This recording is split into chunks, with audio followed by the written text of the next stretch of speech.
Un siècle que l'armistice du 11 novembre 1918 est venu mettre un terme au combat fratricide de la Première Guerre mondiale.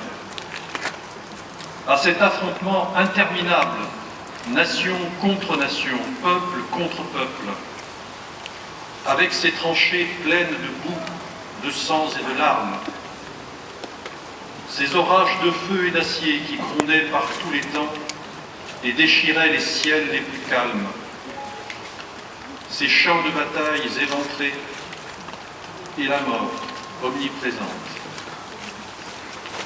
Le 11 novembre 1918, un grand soupir de soulagement traverse la France. Depuis Compiègne, où l'armistice a été signé à l'aube, il se propage jusqu'au champ de bataille. Enfin, après 4 interminables années de bruit et de fureur, de nuit et de terreur, les armes se taisaient sur le front occidental. Enfin, le vacarme funeste des canons laisse place à la clameur allègre qui s'élève de volées de cloches en sonnerie de clairons, d'esplanades de grandes villes aux places de villages.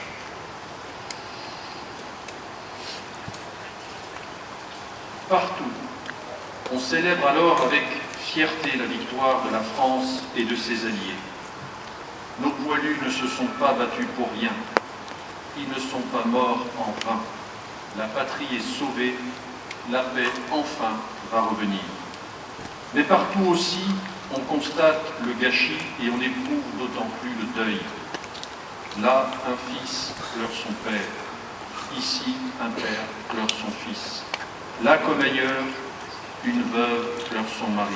Et partout, on voit défiler des cortèges de mutilés et des gueules cassées.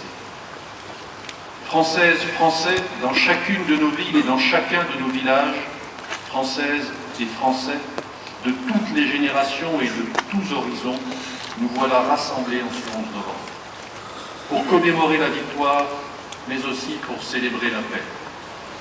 Nous sommes réunis dans nos communes, devant nos monuments aux morts, pour rendre hommage et dire notre reconnaissance à tous ceux qui nous ont défendus hier, mais aussi à ceux qui nous défendent aujourd'hui, jusqu'au sacrifice de leur vie. Nous nous souvenons de nos poilus morts pour la France, de nos civils, dont beaucoup ont aussi perdu la vie, de nos soldats marqués à jamais dans leur chair et dans leur esprit, de nos villages détruits, de nos villes dévastées. Nous nous souvenons aussi de la souffrance et de l'honneur de tous ceux qui ont quitté leur terre et sont venus d'Afrique, du Pacifique et d'Amérique sur ce sol de France qu'ils n'avaient jamais vu et qu'ils ont pourtant vaillamment défendu. Nous nous souvenons de la souffrance et de l'honneur des 10 millions de combattants de tous les pays qui ont été envoyés dans ces combats terribles. Françaises, Français, nous sommes aussi unis en ce jour dans la conscience de notre histoire et dans le refus de sa répétition. Car le siècle qui nous sépare des terribles sacrifices des femmes et des hommes de 14-18 nous a appris la grande précarité de la paix. Nous savons avec quelle force les nationalismes, les totalitarismes peuvent emporter les démocraties et mettre en péril l'idée même de civilisation. Nous savons avec quelle célérité l'ordre multilatéral peut soudain s'écrouler. Nous savons que l'Europe unie, forgée autour de la réconciliation de la France et de l'Allemagne, est un bien plus fragile que jamais. Vigilance, tel est le sentiment qui doit inspirer le souvenir de l'effroyable hécatombe de la Grande Guerre. Ainsi serons-nous dignes de la mémoire de celles et ceux qui, il y a un siècle, sont tombés. Ainsi serons-nous dignes du sacrifice de celles et ceux qui, aujourd'hui, font que nous nous tenons là, unis, en peuple libre.